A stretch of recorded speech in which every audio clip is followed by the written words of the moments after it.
girl by the name of Gabrielle. I got custody of her when she was less than 3 years old, and today she's 15. And I was in my early 20s, and I raised her successfully. I'm not going to say I did everything on my own, because I did have the support of my extended family, things of that nature, but for the most part, I've had the primary influence in her life. She is, by all accounts, the fruit of my parenting. So the best way to gauge as to what a future outcome is for a kid under my tutelage, you simply have to look at the 15-year-old that's already been produced by my parenting. And keep in mind, when I got custody of her, I was infinitely younger and dumber, whereas today I'm more old, wise, more experienced as a parent, and there's even a greater possibility of success. When one looks at my daughter, what you see, a truster in the person and work of Jesus Christ alone for her sins. You see a lover of America, a lover of God, a lover of freedom. You see a little girl who's a success in the community, a success in the church, a success in the theater when she does plays, things of that nature. You see a girl who's happy, well-adjusted, liked by people. People follow her wherever she goes. She makes friends, and she even gains influence. That is the fruit of my parenting. That's the child I produced.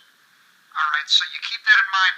I'm raising this little girl, eventually at the age of approximately 8, as she's on a telephone with her mother, who had abandoned her and left the state. And her mother's blasting loud curse word rap music in the background. My little 8-year-old girl cannot understand what's happening. The mother gets mad and hangs up because she has to repeat herself. And my little girl is laying on the ground, stomping her feet and pounding the floor, saying, "My mother hates me." This puts a single daddy into a condition in which he feels a little bit of pressure to maybe have a female in the house. And so, by various circumstances, I come across a person by the name of Catherine Bogus. All right, we build a quick friendship. My religious world and life view is one in which I cannot have anyone living in my house except that there's a marriage or, at the very least, a date on the calendar. She's homeless, she says, and doesn't have a place to live. I have no other alternative but to take her and her 2 fatherless children in. And so things kind of progress pretty quickly. And next thing you know, I'm married to her. For me, it's a problem solver. I get a mother for my daughter, which is clearly missing. B, she has 2 fatherless children. And I'm kind of a bleeding heart for fatherless children. And I feel like I can be something for these children that they've never had before.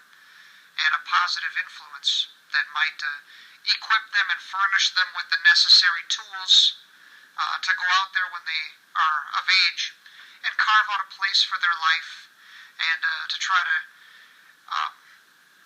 have a job, go to college, things of that nature, and a right value system to make good decisions.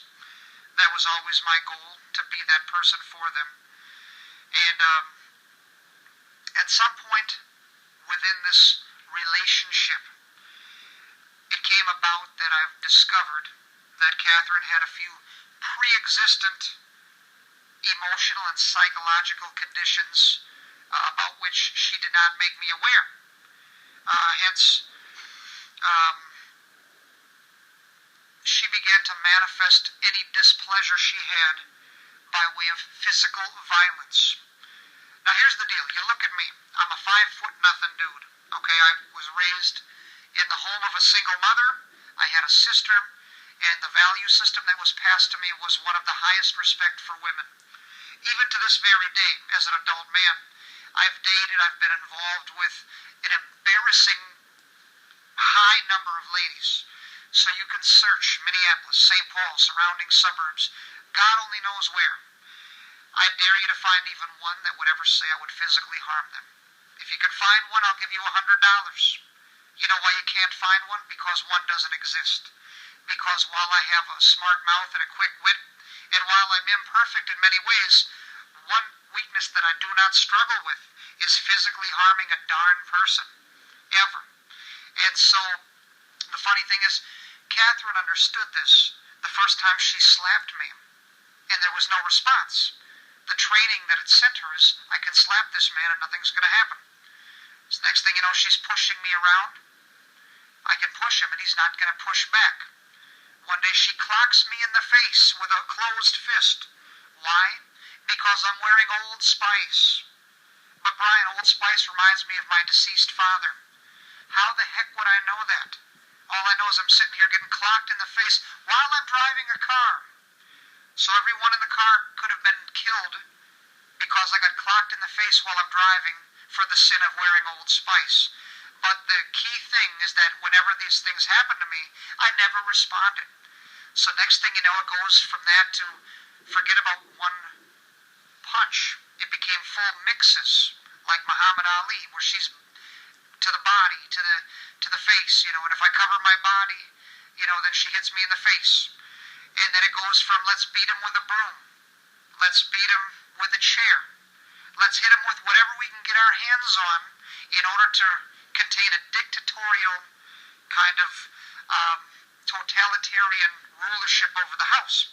Now in your mind, if you watch a lot of television or go to a public school or a secular university, the prejudice and the profile that your mind has been filled with is whenever I hear the term domestic violence, it obviously, the imagery that comes to mind is there must be a man beating his wife.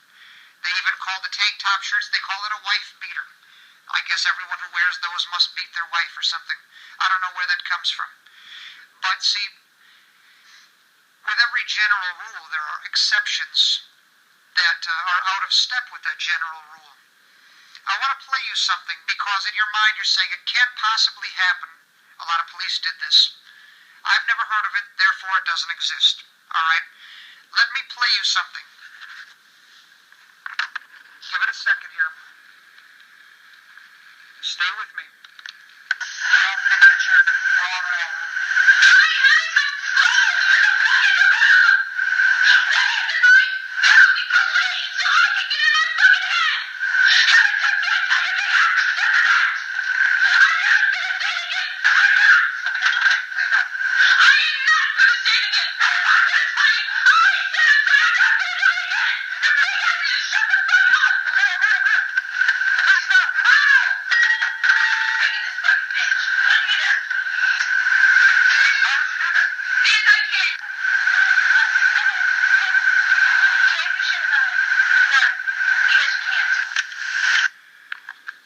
I want you to hear a few things about that. A,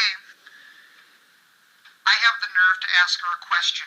Is it possible that there's room for another opinion, Kathy? Is it possible that maybe your view of things might be flawed and maybe this other thing is true?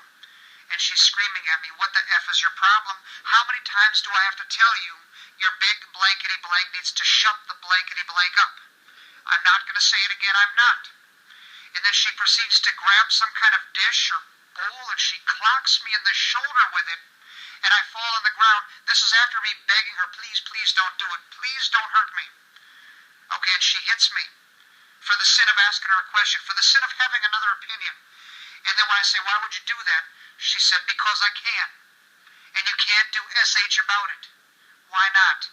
Because you can't. That is who I dealt with, okay? That is what I had to live in every day as a reality. Whether or not you believe it's true is irrelevant because I lived it and I know and I was there. Now this takes me to where we are today. Anoka County, Minnesota, in the United States of America, gave this woman the 2 children that she and I had together. You're probably saying,